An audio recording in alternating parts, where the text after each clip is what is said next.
Ladies and gentlemen, we will begin our program by observing a minute of silence in honor of leaders of NAM who have passed away since our last summit, and in particular, the death a few hours ago of one of our leaders, the former Prime Minister of Kenya, Right Honorable Raila Odinga.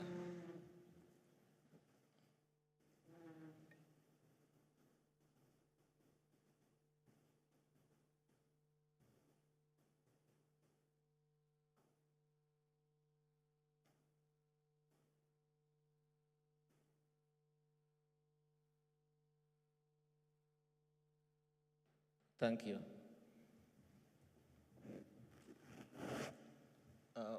Your Excellency, the President, allow me to invite the representative of the chairperson of the African.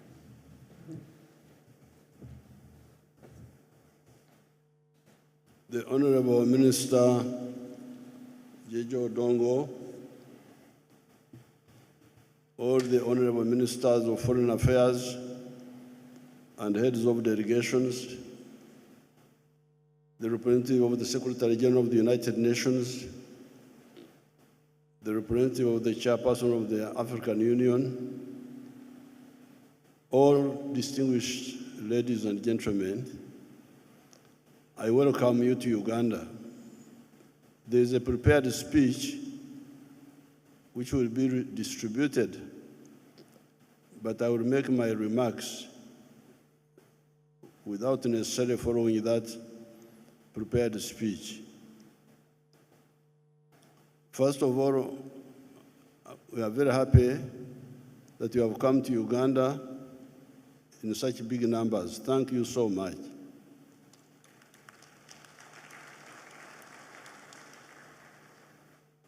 Secondly, we want to thank you for having honored us with chairing the NAM for this period. Thank you for putting so much trust in us.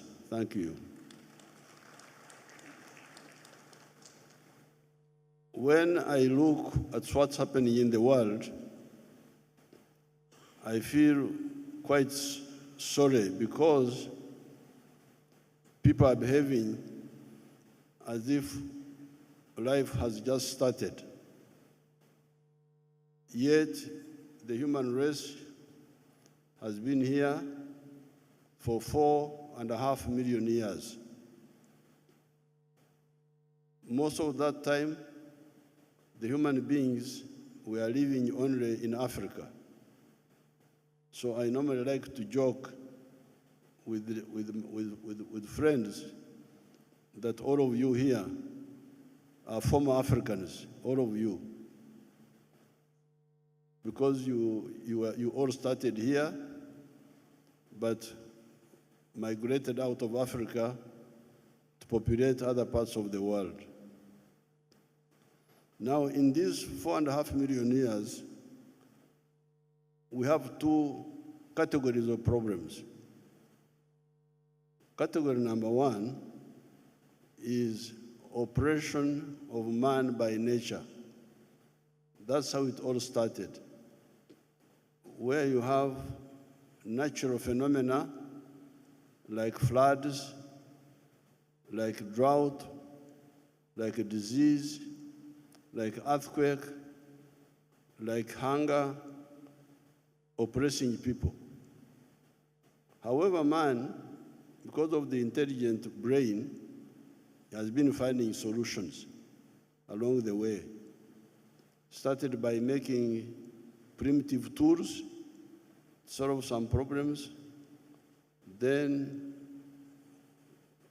1.5 million years ago, invented fire, and the invention of fire caused big changes in society. That's how people stopped from living in trees and started living in caves. And that's why we here in Uganda, we regard the development of science and technology as the primer of human change, of societies, of changes in society. So therefore, all this time, when the different societies improve capacity to control the extremes of nature, improve science and technology, domesticate agriculture, like happened many years ago, then invention of iron, then the invention of the steam engine, and the other subsequent changes, the Industrial Revolution, we should feel happy for the whole of humanity. We should not be selfish that we should monopolize technology and advancement and affluence. When China was transforming, although we are far from China, we benefited from the changes in China. I remember in 1986, the price of steel had gone down to $200 per ton. And when we were trying to develop our steel industry here, we were told that no, don't bother with the steel industry because there is no demand for steel in the world, that there is a glut, what they call the glut. There's too much steel for your industry to be economic. This was, however, false. Yes, there was little demand for steel because at that time, prosperity was only in a small area of the world. Prosperity was in Western Europe, North America, and Japan. And that's why so the demand for modernization items was small because the beneficiaries were few. But when China started transforming, modernizing, and India and Vietnam and other Asian countries, and even Africa to some extent, when they started modernizing, the price of steel went from $200 per ton to $900. So the transformation in China, in Asia, in other parts of the world, directly affected us here. The price of copper went up, the price of steel went up, the price of cement went up a bit because of the changes that were taking place in other parts of the world. So therefore, it's not correct for people to mix up issues. I've told you that operation of man number one has been operation by nature. Here in Africa, we are still suffering from a bit of that. We get droughts, we get famine sometimes in some of the countries, lack of electricity, disease, we still have those burdens. But we are struggling to control them. Here in Uganda, we are struggling. Now, the second operation is operation of man, by fellow men. This came along when man was beginning to advance. Smaller groups of human beings started trying to control other groups. This is what causes now conflict among the human groups. So therefore, the two conflicts must all be well understood. Once there is advance in the control of nature through science, we should be very happy, and there should be no conflict. I don't see why anybody would worry that country X and B and C have come up out of poverty. They have come up, they are more prosperous. After all, if you want to do business, why do you want to do business with a poor man, a poor partner? How much would he buy from you? Why don't we want all our partners to be prosperous so that we can do better business? Business is production and consumption. If you produce and nobody buys, there will be no business.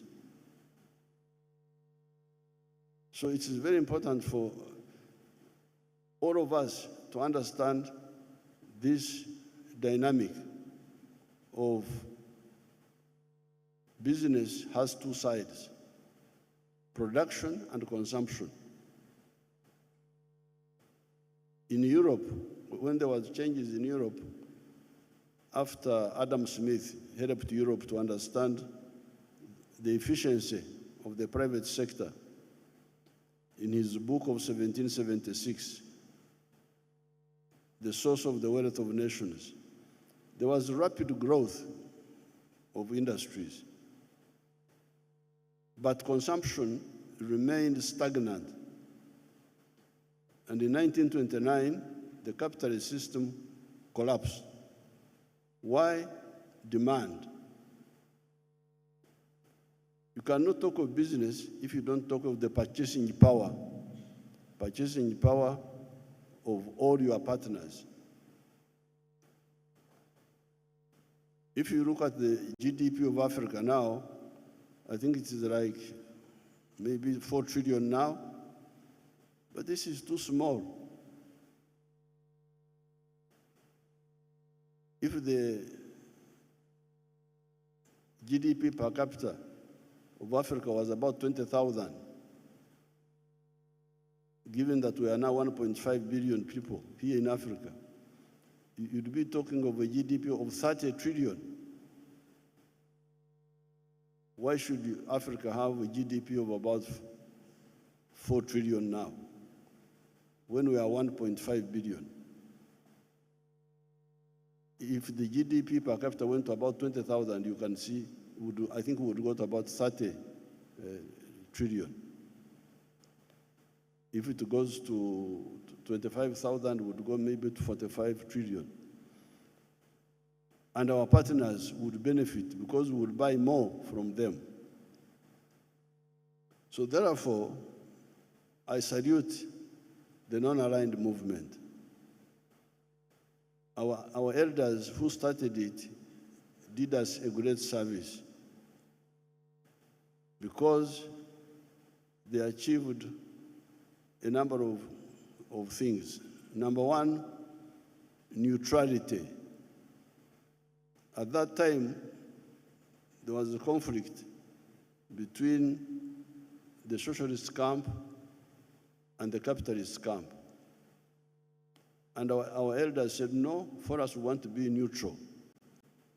We don't want to take sides. We want to judge issues on merit. And it helped us.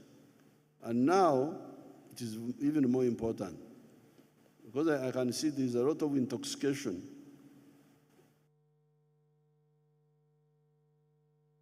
There's a lot of intoxication with the wrong ideas in the world.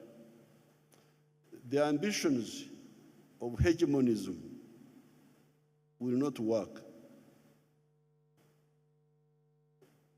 If there is anybody who thinks he should control the world, he's wasting his time. How do I know this? The Pope, in the Middle Ages, tried to control Europe. The Pope, using Christianity, he tried to control Europe. It caused a lot of problems. There was what they called the 30 Years' War in Europe. When one of the kings of Europe, of England, wanted to become a Protestant, but the Pope would not allow anybody to change from Catholicism. You know how much chaos that caused. And in the end, the Pope failed. If you go to Europe now, to Rome now, the Pope is just in a small area called the Vatican.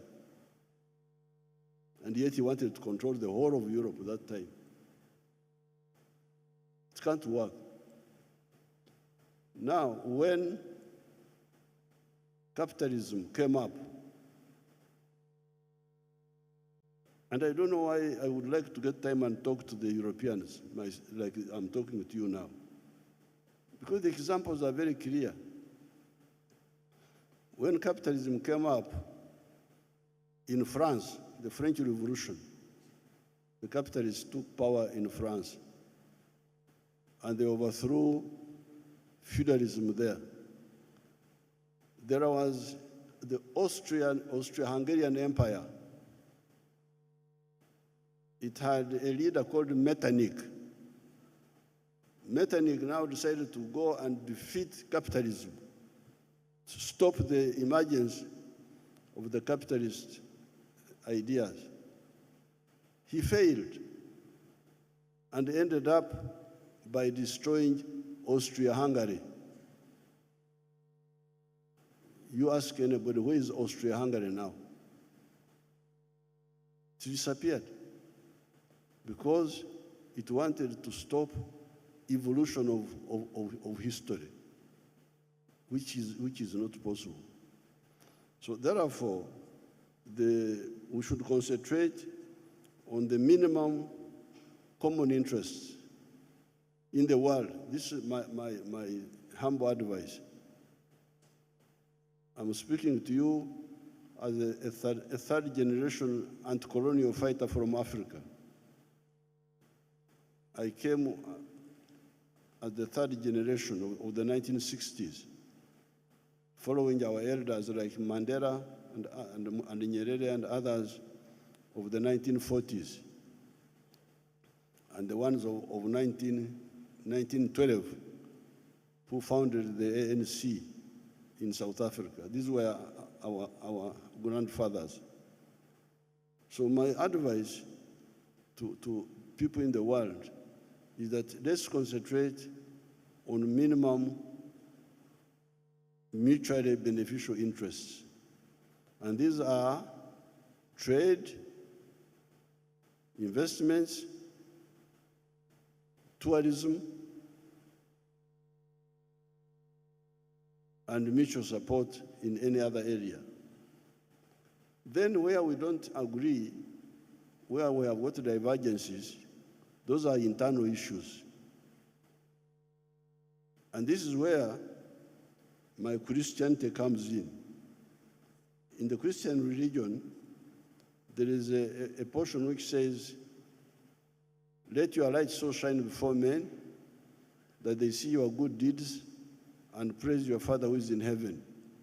In other words, if you think you are right, you do things properly in your own country, then people will come and see, this is a good example, and they will change. But not by coercion, not by fights, not by, because it will not work, it has failed. I've quoted for you the Pope, I've quoted for you Metternich.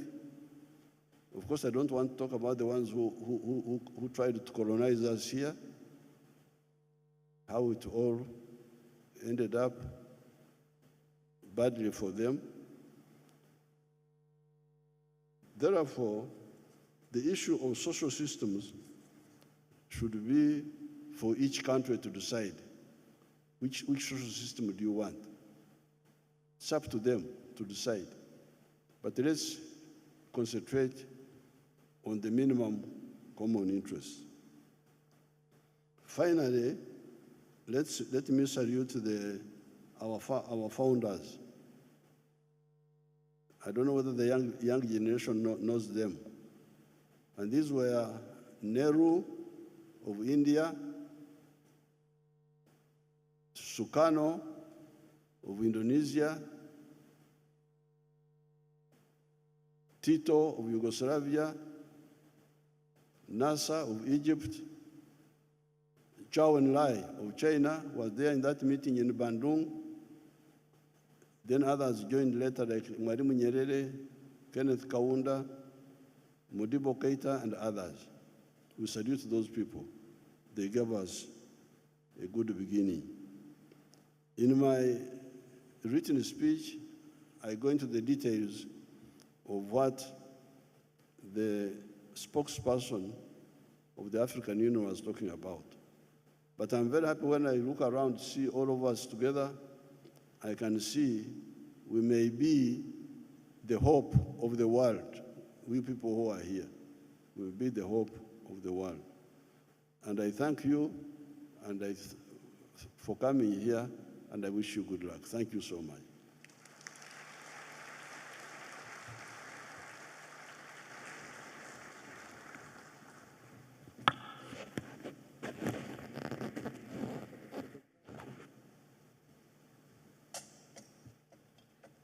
Your Excellencies, ladies and gentlemen, we are now going for a family group photo for strictly heads of delegations. We'll leave the room in an orderly fashion. Protocol will escort us outside on the stairs where the photo will be taken.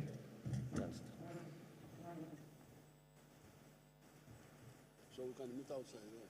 Okay, I'm coming.